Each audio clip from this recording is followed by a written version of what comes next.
Hi, it's great to be back. It's great to have you here listening. Today, I am talking about organ meats. I get so many questions about organ meats, and are you confused? Maybe a little grossed out, maybe a little turned off, maybe a little sick of people talking about organ meats? They seem to be everywhere. They have been for years, and I get it. I was there. The first time I ever had any animal organs, it was a complete disaster. I didn't eat organ meats growing up, and I kind of had an ick feeling about liver and onions. I only became curious about organ meats from shopping at the farmer's market. And it was really out of vanity. Like, I started to notice that people at the market who were buying organs were the beautiful people, the people who were really athletic or just like seemed really healthy looking and radiant. And I wanted to know what was going on there. And I had a friend who was kind of like a pig mentor to me, taught me a lot about pork. And he confirmed, yes, the people who regularly buy organs are definitely some of our healthiest, most vital, most vibrant, and interesting customers. And I wanted that. I wanted to learn more about that. So one day, I decided to get after it, and I just dove right in and I got a whole pork heart, never having cooked anything like this before. And I was curious. I mean, I wanted to have the experience of eating organs and feeling amazing and glowing from the inside out and having all this boundless energy. So I just thought, let's dive right in. How bad could it be? Oh my gosh, I was wrong. I was so wrong. I wasn't prepared. I didn't think of a recipe. I didn't ask anyone how to cook it. I just thought because I'm a halfway decent cook or I like cooking that I'd be able to figure it out. And so I just sort of threw it in my crock pot and hoped for the best. And it was so bad. It was so bad. I mean, my husband to this day remembers exactly how bad it was. It was rubbery. It was tough. It was awful. And I look back at that day and how often I eat heart and liver and kidney now, and it's like night and day. So I know that you have questions, and I wanted to make this episode because I don't want you to have the feeling that I had going to the farmer's market, diving in, buying 2 pounds worth of pig kidneys, and then feeling like you have no idea what to do and making something that no one in your family wants to finish. So today, I just want to tell you everything that I know. And I'm not a doctor and I'm not a nutritionist and I'm not a scientist. I'm just a farmer and a woman and a mom. And this is stuff that I've learned through work or that I've learned in the kitchen or that I've learned by cooking for my family or through just my own experience. So if you have any further questions, do reach out, but also feel free to ask someone more knowledgeable than me who can give you more specific health advice. I want to cover what are organ meats. Why would you ever eat them? Which organs do you want to eat and why? And is it possible to eat too much? Or is there anything wrong with eating organ meat? Or is it dangerous to eat organ meat? How do you cook this stuff? And does the lifestyle of the animal impact the quality of the organ meat that you're going to eat? And just to be clear, organ meat can sometimes be used interchangeably with the word offal, O-F-F-A-L. So if I flip back and forth, it's all the same stuff. It refers to the organs from butchered animals, cows, pigs, lamb, chicken, duck, fish, ox, whatever you're eating. And for the sake of this conversation, I'm just really going to stick to the liver, the kidney, and the heart, because that's what we process from our animals, and that's what I know the most about. That's what I have the most experience eating, cooking, etc. So in ancestral cultures all over the globe, organ meats have been prized for their nutrients and health benefits. They really are kind of the superfood. And what I mean by that is they have the most nutrition per gram, and it's in a highly bioavailable form. When plant foods have a lot of nutrition, they're not always accessible to our human monogastric bodies. That's often why we eat ruminant animals like cows or sheep that have multiple stomachs. And those stomachs can break down those plant matter again and again and again and again to get down to those really essential nutrients that then we eat by eating the animals. They are like magical miracle workers that transform all the abundance of life into something that our bodies can utilize easily. And the same is true for organs. So when you bite into a piece of liver, that is going to be the most nutritious thing you could possibly eat. These organs, the liver, the heart, the kidney, they're essential for bodily function in these animals, and they perform hundreds of tasks within the body. And these tasks are why the organs are so nutritious. Like the body will prioritize getting healthy cells to these organs because the organs themselves are so important for life and for the overall functioning of the animal. So when you're eating the liver or the kidney or the heart, you're eating these organs that have been prioritized by the body to receive the premium nutrition from the body. And that's why when we eat them, they're so nutritious. They can in fact be up to 100 times more nutrient dense per gram than muscle meats. And I still love muscle meat. I mean, creatine, it's amazing. A nice juicy steak, it's wonderful. But a lot of what we're talking about today is just night and day from, say, a pork chop or a filet mignon. And we can look at these as like another casualty of industrialized agriculture, because back when most farms were small holdings and most people gardened or homesteaded, and the average person didn't just wake up and expect endless shelves of meat and produce at the grocery store, it was understood that all parts of the animal were to be edible and revered. That was just taken for granted.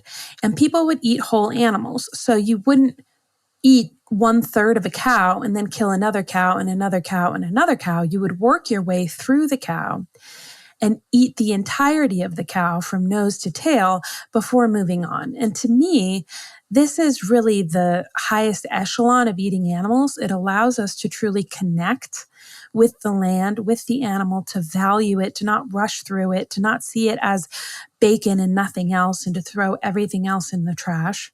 Although a lot of meat does get thrown in the trash at your local meat processor. Instead, back when people were eating organs regularly, they knew how to cook these things because none of it was a luxury that they could waste. None of it was extra. It was all part of the process of eating and living, etc. Similarly, home cooking wasn't like a skill. It was just what every household did. It was what every person did. And having basic knowledge of how to cook core foods that were available to you was commonplace.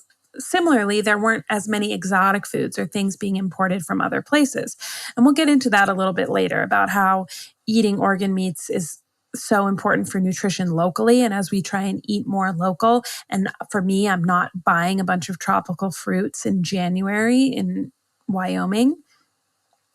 Instead, I'm going to look to liver or to kidneys or to heart to fill in some of that gap. So just several generations ago, our great-grandparents or our great-great-grandparents, they knew how to cook with these things, and there wasn't so much drama or fear or trepidation around it. Let's talk about the nutrition in more detail, because I think that's what most people really want to know. And even if you have a little bit of the ick around liver and onions like I used to have, the nutrition was what really pushed me over the edge. So the most famous and popular of all the organs is definitely the liver. It's also the largest organ that we're going to talk about. Beef liver specifically is very popular. You can find it in capsules. You can find it mixed into ground beef. You can find it kind of everywhere, and people are talking about it. Pork liver, however, is not as appreciated, even though it's still very much a nutritional powerhouse. And cooked liver has some different nutritional profile than raw liver. So when you're picking out which liver you want to eat, try and mix it up and don't only eat raw liver, freeze-dried or otherwise.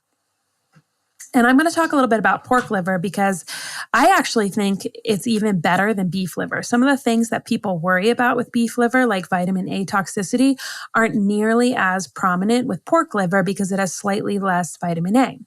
So let's start there. Vitamin A. In fact, beef and lamb have so much vitamin A, it's not even recommended to consume more than 4 ounces a week, especially if you're pregnant. There's some concern around eating too much liver. It's also an excellent source of B vitamins, especially B2 and B12 are just found in wild abundance in liver. It's why people feel so good and energized when they're taking beef liver. And all the B vitamins are in pork liver, especially B2 and B12. But really, it's an excellent source of B vitamins, which are really hard to get when you're on a vegetarian or vegan diet. Vitamin C. This is the only animal product that I'm aware of that even has any vitamin C in it. It's not the complete daily value that is recommended for an adult for vitamin C, but it's still 20 or 30%, and it's substantial for an animal product. Vitamin D and vitamin K, both found in pork liver. Copper, such an important reason to take liver. So many of us are copper deficient and we don't even know it, especially if you're out there and you're taking single servings of iron. You're going to need copper to help metabolize and process the iron. Similarly, pork liver, great source of iron, great source of protein, excellent source of potassium. Potassium is something that I'm always short on in the winter, as I mentioned earlier. I don't eat a lot of bananas in January, and so I'm always needing better sources of potassium, and liver is one of those. Zinc and selenium, so essential. Zinc, we know it for hormone production and immune system health. We also think about selenium for its impacts on the thyroid, and I'll talk about that more later. But selenium, you can get a full serving of your daily value and then some from eating selenium in pork liver. Let's talk about the kidneys. I've heard it said that if liver is the king of organs, then kidneys are the queen of organs. So a lot of what we just talked about, the B vitamins, especially B12, iron, copper, zinc, selenium, all of those are found in droves in kidney. You can get almost the complete daily value for any one of those from eating a serving of kidney. They also have amazing amino acid profiles. And we didn't talk about this as much in liver, even though it is still a factor, but amino acids are the building blocks of protein. So if you're deficient in certain amino acids, it can come out by your body not being able to synthesize all the proteins that you need for your cells to carry out the desired actions throughout the day. And over time, this can take quite a toll. This is why, again, nose to tail eating is preferred, because if you are eating an entire animal and not only the muscle meat, or not only the braises, or not only the organs for that matter, that's how you're going to get the full amino acid profile, is by eating all different parts of the animal. So I'm specifically speaking about isoleucine, valine, proline, and glycine. These are found in abundance in the kidney, and they help with blood sugar regulation, muscle repair, tissue repair, hemoglobin and glutathione production, collagen production, protecting against oxidative stress, etc. All these good things that we want. You can find them in the kidney, and they're going to help your body function at a much higher level. The heart, the hardest working organ in the body, is a great source of CoQ10 and choline. And after flubbing cooking heart so many years ago, I've learned to love it. And it's a muscle meat. So actually, I find it to be the easiest to cook of all three of these, because once I realized that I just had to sear it instead of turning it into a rubbery mess in my crock pot, I've had much more success. But again, we've got B vitamins, we've got iron, we've got copper, we've got great amino acid profile, although different than in the kidney, and we've got the CoQ10 and choline, which are so important. We've just talked a little bit about vitamins and minerals, and it sounds great, but what are they used for? You want to have enough B vitamins because that's where you get energy, great cognitive function, red blood cells, improved skin. Do not skimp on B vitamins. Looking back at my time as a vegan, I think that's part of the reason why I was so uncomfortable and run down, is because there really are no vegan sources of B12. They only come from animal sources. Vitamin A, it's essential for vision, for immune health, for cell growth, for cell reproduction, for fetal growth. Lots of benefits for the skin, lots of benefits for your fertility. But remember, too much can definitely be a bad thing, especially if it's synthetic. Copper and iron. Copper is essential for the body, and it helps form red blood cells, supports the immune system, aids in iron absorption. That's a huge one. And contributes to the formation of collagen and connective tissue. So when we're deficient in copper, it can take all kinds of tolls on the body. It can lead to premature aging, signs in the hair and the skin, poor iron absorption. So sometimes when people feel like they're not getting enough iron, really, it's not enough copper, because the copper is required to make use of the iron. And similarly with iron, we know that that helps carry oxygen through the body, and it's an essential component of the production of hemoglobin. But not all iron's created equal. And the iron that's in liver and kidney and heart is so bioavailable, meaning that your body can put it to use quickly. You can feel the difference when you're eating it. Like it feels like that oxygen moving to those parts of your body, getting that flow going, feeling more energized. All of that comes from bioavailable iron instead of iron that's bound up in plant material that your body needs to break down the plant material before accessing the iron. Not to say that plant-based irons are all bad. That's not true either. But to say that they're the same as the iron that you can access in liver or kidney or heart just wouldn't be true. Potassium. This is essential for maintaining the fluid levels in your cells. And the more that we learn about holistic health, the more that it is clear that fluid levels are essential to cell health, and cell health is essential to overall health. Because after all, I'm just a big group of cells. And if my cells individually aren't healthy, I as a whole cannot be healthy. So what's good for the cell is good for the overall body, and potassium is essential for that basic cellular function. Zinc. Dietary zinc is essential for immune function, protein synthesis, DNA synthesis, helping with infections, etc. And it also influences vitamin D metabolism. So this is another reason why taking single supplements is inferior to eating organ meats, because in nature, in these organs, you have vitamin D, you have calcium, you have zinc, you even have magnesium, and they're balanced. So when you're taking these organ meats, you're not going to impact your vitamin D metabolism by taking way too much zinc, or impact your zinc by taking way too much vitamin D, because they work together. And to process and absorb one is to utilize the other. And when we're taking them from these perfect, whole, complete foods, we don't have to do all this math, making sure that we're constantly balancing our mineral ratios. If you're working with a healthcare professional who's helping you do that, that probably sounds like a good idea. But if you're at home on Google trying to figure out how much zinc and how much vitamin D and how much calcium and how much magnesium and how much copper and how much iron you need to be taking at a time so that they aren't counteracting each other and creating a bigger mess, I would just seriously consider looking into organ meats. Selenium, an essential mineral that supports bodily function, metabolism, thyroid function. So many of us are selenium deficient, and it shows up in thyroid conditions. And a lot of selenium deficiency is just from industrialized agriculture. It's from all the runoff over several decades, wiping away topsoil, putting it in the Gulf of California, and for us never to see it again. Instead, we need to be eating selenium, cherishing our soils, reducing the runoff and erosion. But in the meantime, we can eat organ meats to make sure that we have sufficient levels, because gram for gram, this is an exceptional source. Pork liver is an exceptional source of selenium that is bioavailable, that your body can use right away. Choline, important for nerves, brain development, muscle control. Do not go without. CoQ10. This is an antioxidant that is important for generating energy in the cells and protects them from damage caused by free radicals.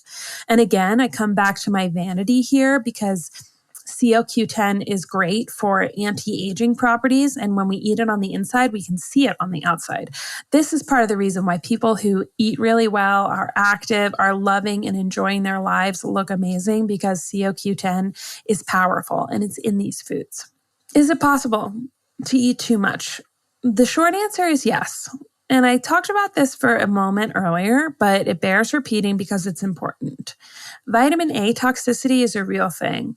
I think it's worse with synthetic vitamin A, but it's certainly something that is advised against. And even though I personally do not have any experience with vitamin A toxicity, or anyone who has from eating too much liver or kidney or heart, you want to be aware of it if you're just getting started on your organ meat journey, or if you're the person who went to your local health food store and has been taking 12 liver capsules a day. You just want to think about vitamin A toxicity and look into the recommended daily value for your demographic and compare that to what you're consuming. And if you're regularly going over the recommended daily value for something like vitamin A, you should really talk to somebody who's more knowledgeable and who's in the healthcare field who can help you understand if that's a good decision for where you are. I like to use Chronometer. It's an app that can help you track the nutritional profile of what you're eating. It's not perfect, but it's a great place to start. And when you are shopping for a supplement form of organ meats, if that's what you choose to do, they're not all created equal. And some have very limited information about what you are actually eating in terms of grams of liver per serving or per capsule. So be aware of that. Similarly, and we'll talk about this more in a minute, not all of the capsules come from high quality animals or traceable supply chains. So when I'm thinking about the can I eat too much question, these things always drive me nuts because I don't want to be out there with a kitchen scale constantly weighing every bite of everything I'm making. So it's more useful for me and for my family to contextualize it like this. Out of 250 or 300 pound hog, you only get a few pounds of offal. Liver being the largest, kidneys being the smallest, and heart somewhere in between. So for the sake of this exercise, let's call it 4 pounds of organ meat in total out of that entire hog, maybe 5 pounds tops.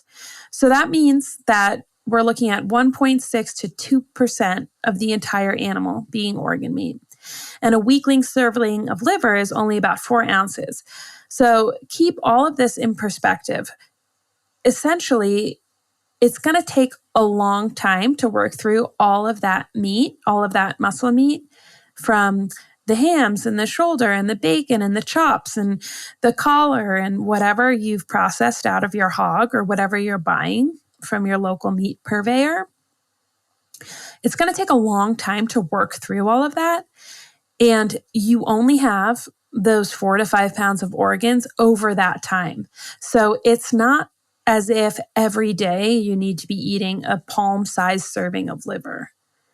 It's kind of the opposite, I think. We eat organs once or twice a week in my house, and usually it's in the form of the Late Bloomer Ranch primal ground pork. The primal ground, I could talk about this for an entire episode. It's 10% organ meat, 90% are classic ground pork. So that's about 1.6 ounces per pound, meaning that out of every pound of primal, you have 1.6 ounces of liver, kidney, and heart combined, all mixed in and ground into the grind. If each person approximates eating 1 pound of primal over the entire week, we get close to the goal. And so that's really not that much every single day per person. We like to kind of batch it in 1 or 2 recipes that then has enough for leftovers, but it's not as if every single meal of every single day is laden with these organs heavy-handed. And as I mentioned before, like my husband was completely scarred by the heart incident, and if he can taste the organy taste, he's not going to want to eat it. If my 4-year-old can taste the organy taste, she's not going to want to eat it. So this once to twice a week, folding primal ground into recipes that we're cooking has really worked for us. Some weeks it's 0, some weeks it's 3 times, sometimes it's in between. Again, I don't like to overthink it, but I know that if I lean on this product and fold it into my favorite recipes that I already have, my family's going to respond so well to it. And if I'm really needing extra support, like it's a time of transition. We moved 5 times last year. Anyone who's on my email list knows this. We were moving constantly last year.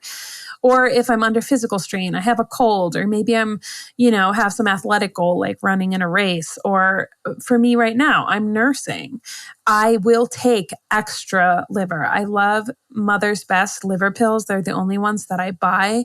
Susie Hazen makes them, and she really cares about the supply chain, and she makes sure that the grass-fed, grass-finished cows have not been exposed to pharmaceuticals or herbicides or pesticides, and that they're just pure creme de la creme American beeves that make these grass-fed liver pills. So being a nursing mom, I like extra support. And I sometimes take these pills when I feel like I need it. Now, that said, the pregnancy nursing topic, I've always taken organ meats when I've been pregnant and nursing. They've always supported me, but that is definitely something that is out of my expertise. So if that's you, connect with somebody who you trust to talk about it. But it's always worked for me in my personal experience. Take that for what it's worth. But, usually these periods when we're under stress, even if they're nursing or pregnancy, they are finite. We're not supposed to be macro dosing organs every day of our lives. And if you are in a state of fight or flight, organs are not going to get you out of it. If you're living with chronic stress, eating more organs is not going to be the thing that magically fixes your life. I highly recommend piling on the nutrition during those times because your body needs it and you're going to burn through your minerals so fast in that fight or flight state. But we also just need to address the lifestyle things. So again, if we look at it from a holistic perspective, people used to only eat the whole animals one at a time. And we weren't macro dosing and killing an elk just for their liver and then leaving the rest of the carcass behind. This was all paced. This was all kept in the rhythm of which animals we could eat and process and share with our community. And we weren't just on a organ spree, leaving dead carcasses in the field left and right because we were desperate for the nutrition of the organ. So are organs ever bad for you? This is something that I think there's just a little bit of a misunderstanding with this part. I get this question all the time. Well, the liver and the kidneys, they process out toxins, so why would you eat them? Wouldn't they be full of toxins? And this is where the misunderstanding is, I think. The liver neutralizes toxins, but doesn't hold on to them. So if a substance cannot be neutralized, think glyphosate, your liver can't break that down very well. The liver will actually direct the body to store that substance in the fat. So this is a whole other podcast about fat, and I can't wait to dive in that with you too, because fat is so essential. But this is why eating organic, grass-fed, grass-finished, biologically appropriate meat is so important. Pigs are monogastric, so they aren't grass-fed animals, but we don't feed them corn, soy, GMOs, hay that was raised with sprays on it and fertilizers, etc., because all of that junk winds up in the fat. And I think sometimes people, when they think about eating meat or eating eggs or eating beef or whatever, they don't think about even fish, they don't think, oh, the impurities are going to be in the fat of this animal.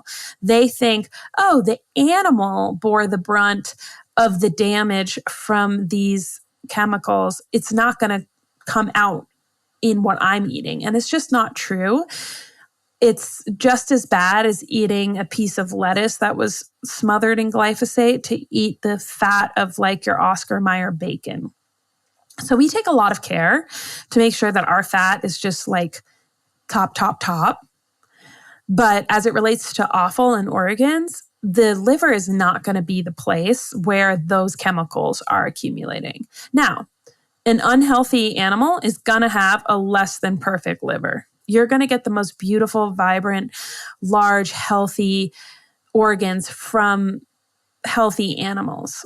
Sometimes in unhealthy animals, the liver will have little hard spots in it. There are flaws with it. And we use a USDA inspected facility that isn't going to package or distribute a damaged liver.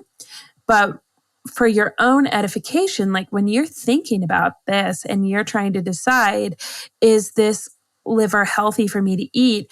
And you're looking at the lifestyle of the animal, just know that a healthy animal is going to prioritize its healthiest cells to go to these vital organs. And if the animal is eating and living in a way that is in accordance with its biology, you're going to have healthy, beautiful organs. So similarly with the kidney, it also filters out toxins, but it's not going to hold on to the toxins. It's going to put those toxins in the urine.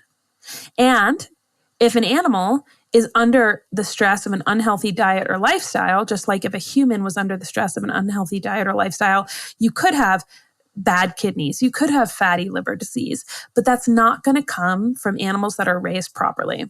The only way to make organs dangerous would be to eat them from sick animals or to overconsume them. That's it. And if you're just getting started in this, you have control over both of those things. How do you know if your animal is up to the task? Well, know your farmer. Shop at Late Bloomer Ranch, latebloomerranch.com. Buy our primal ground pork. Reach out to me. Ask me your questions in email. Connect with me on Instagram at Late Bloomer Ranch. I'd love to hear your questions and to tell you about what we're up to. But maybe there's another farmer in your area or someone that you know or a neighbor who raises a couple cows every year who you have access to buy from. If your neighbor comes over and offers you a lamb liver and you notice that that person was spraying glyphosate in their field every day, that's probably not a lamb liver I would eat. But if you know that this neighbor had a beautiful pasture and these lambs were outside grazing on grass and they were happy and healthy, I would definitely look into eating that lamb liver. So context, as always, is king. But if you have questions and you want to try the primal ground, which I cannot say enough about, check out our website, email me, connect with me on Instagram. I'd love to talk to you about it. And as far as over-consuming goes, just start small. Just start small. I'll talk to you a little bit about that in this next section about cooking. So I did not know a thing about cooking offal. I had to learn it myself. And I'm not a short order cook. So when I make dinner, everyone eats it. And I don't make separate dishes based on personal preference. I just try and make things that are generally acceptable to everyone. And it sometimes works, sometimes it doesn't. It's never perfect, but I just put that out there because I'm not trying to sign anyone up for like a dish that adults force down their throats. And then if they have picky eaters in the house, then they have to make something completely different for everyone else. That's just not how we roll. And I wouldn't want to do that to you. So that's why I created this primal ground pork. I jokingly call it beauty food on my website. But I wanted something that had all the nutrition we just talked about. And I wanted it to be really good. And I wanted it to be easy. And I didn't want it to be something that was going to like get me in trouble or start a fight. So I use it in so many recipes, any kind of sausage recipe, any kind of meatball recipe, any kind of soup or stew, even breakfast scrambles. Like you can make an awesome breakfast sausage using the primal ground pork. And per my previous point, if you aren't ready to like dive in with the organ meat breakfast sausage, just use half primal ground pork and half our normal ground pork. Half primal ground pork in a burger and half ground beef in a burger, like you'll never go back. Anyone who's bought our Triple Crown Bloom box that has primal ground and Italian sausage, in that Bloom box, I throw in one of my favorite recipes, the Late Bloomer Ranch burger. And it's half beef, half primal ground pork. It has like Gruyere and mushrooms. It's so good. It's just like really a lot of umami flavors. And you would never know that there were organs in it. And the way that the pork fat kind of lights up the beef in the burger, you'll never go back. And my children eat that. My 7-month-old, I was eating a burger the other day and she was reaching out just for little bits. She couldn't wait to put it in her mouth. This is how I get this kind of deep nutrition in our meals. I just make it really sneaky. And, I'm not covering it up with like fake food or fake sugar or anything. Like some of our meals are just painfully, embarrassingly simple, but they work and they have what I actually care about, which is a lot of protein, fat, complex carbohydrates, and all the vitamins and minerals from local sources. So if you haven't already given up on me at this point, you're definitely going to kind of roll your eyes because one of my other favorite recipes, this isn't even really a recipe, but it's just like lentil soup and primal ground pork. Like my soul, my body craves it. It craves it. Sprout the lentils the night before, brown the primal ground with your favorite herbs like thyme or marjoram, shallot, garlic, like whatever tomatoes you have left from the summer in your freezer from your garden patch, throw them in there. If you don't have them, maybe like a high quality, preserved lemon or something, or vinegar, something with a little bit of tang. And then excellent quality bone broth, your sprouted lentils, bring it to a simmer. It's going to be just so good, just soul level good in the most boring, affordable, predictable way possible. Homemade sausage, not only the breakfast sausage, but we've made like our own Italian sausage, or we've made it spicier, or we've made it sweeter, or whatever. We've made pizza night. We've done all kinds of things with using the primal ground. Kitchen sink meatballs, like all my favorite herb pairings, we just roll them into meatballs and we put them on a sheet pan and we bake them in the oven. We'll put them on whatever complex carbohydrate we have, like roasted sweet potatoes or a sprouted rice or whatever you've got going, a couple meatballs, maybe some kimchi on top, like boom, you have a delicious meal. Easy stir fry bowls, same concept. And in the summer, lettuce cups. You can just like marinate and stir fry the primal ground, throw it in a lettuce cup with some vibrant, fresh herbs, and like best summer meal of your life. Satiating, anti-inflammatory. You're not going to have as much sunburn. You're going to feel great. You're going to have energy for your long hikes and your days in the garden, and thank me later. So if you don't have primal ground going, or if you have whole organs in your freezer and you're still intimidated and you don't want to use them as like whole organs yet, we'll get there in a minute. Here's my hack. Someone taught this to me. I wish I was smart enough to have come up with this myself, but this is my hack. You grab a box grater and then you grab your frozen organ, let's call it a liver. You do not thaw the liver, and you're just going to grate it on the box grater. And it's going to come off like little bits of, cheddar cheese or something that you're grating, and it will thaw really quickly after you grate it. So let's say you're making your favorite chili recipe and you want to try liver. Do not overdo it. Let's say you're using a pound of ground pork.